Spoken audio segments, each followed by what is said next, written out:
Well, first of all, Jim had been my mentor for a couple of years, and then when Roy came, the first thing Jim did, which I think was a very good thing, was he honored Roy by bringing me along, introduced me to Roy, and to become part of Roy's team. The first thing Roy did was to begin with Bible study, and I remember that first topic he did was on pace setting. Now, my first in contact with Roy impressed me was his tremendous storehouse of scripture. What I thought was not bad, I had around 10 scriptures on pace setting. I was pretty proud of it, I could memorize some of them. He had 125. I would call him very un-American because he wasn't assertive at all. Very easygoing person, soft-spoken. He came across as like a father. He didn't do much talk about strategizing and planning. He just, like they say, just did it. He just said, okay, next couple of weeks we'll go to Malaysia. Just pack your things, we'll go together. So he made arrangements with OMF, different people. There are two things about Roy that was outstanding that I felt I picked from him.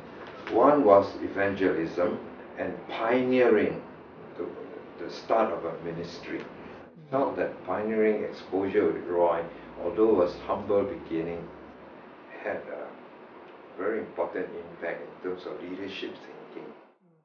In other words, it's not there, you go set it up. There was a meeting by the Intervarsity Fellowship, so I received prize. And happened that Philip was there. The next day he met up with us. My impression of him is he's a very dedicated man because he didn't give up on us. We had problems, questions, but he helped us through.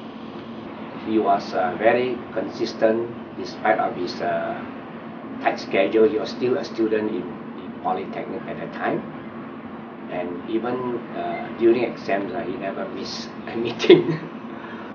So apparently God has allowed me to train a handful of men, probably 6 or more, and one of them is Bernard Chan. Lawrence helped a lot in the work, getting into Bible study. I still remember vividly, he was witnessing and I was with him. First time, things are more caught than taught. And I remember he began to share Christ. And then suddenly he pointed to me and said, could you share your testimony? I remember times we discussed about what we call the eminent truths, of a particular, book. And those were exciting times of arguing. The scripture memory actually has paid off. I remember losing the most money because they take 10 cents for every mistake you make, you see. So the bottle was full of my coins. And then they celebrated with my with my money. But I remember I was one of the worst members. But he has paid off all these years as I look back. One thing I learned about discipling from Bernard is that he is able to balance between love and truth. He will go out of his way, number one, to tell me it is wrong. And then, number two, he will go out of his way to be with me to make sure I get back on my right path. There was a camp. I think the purpose was to teach us servanthood. They had all the campers, about 200-300 of us, sandpapering and cleaning up and painting 1,000 over metallic chairs and tables. Okay, I don't remember very much about what the structure of what is servanthood and everything. But up to today, I remember if I want to serve, I must be willing to get dirty. And by the way, Bernard himself was there serving together. But one of the things that impacted me was his use of a particular phrase. Anything that is new and not sinful is worth a try. To me, when I first heard it, I said, wow, that is something that is out of the blues, out of the world kind, And up to today, I still use this with my boys that I do Bible study with. And today I add on something. Anything that is new, not sinful, and not stupid is worth a try. Robert took a lot of time, spending time just talking to me and counseling me. Brought me to places that I'd never been before, and I mean like cemeteries and stuff, and told me about truths about life and things that should matter to me.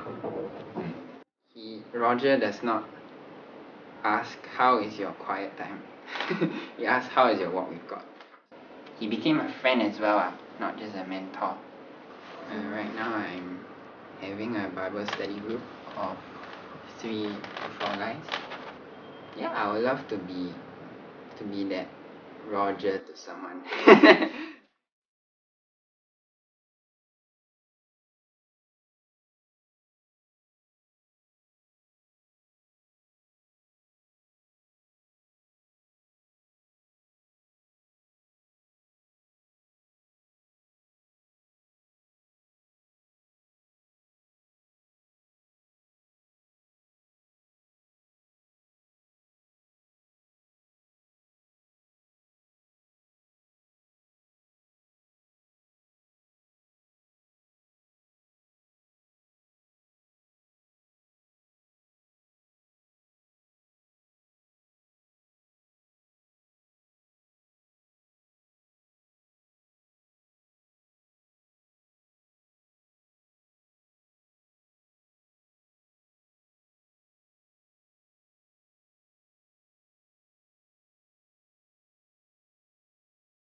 I am a generation.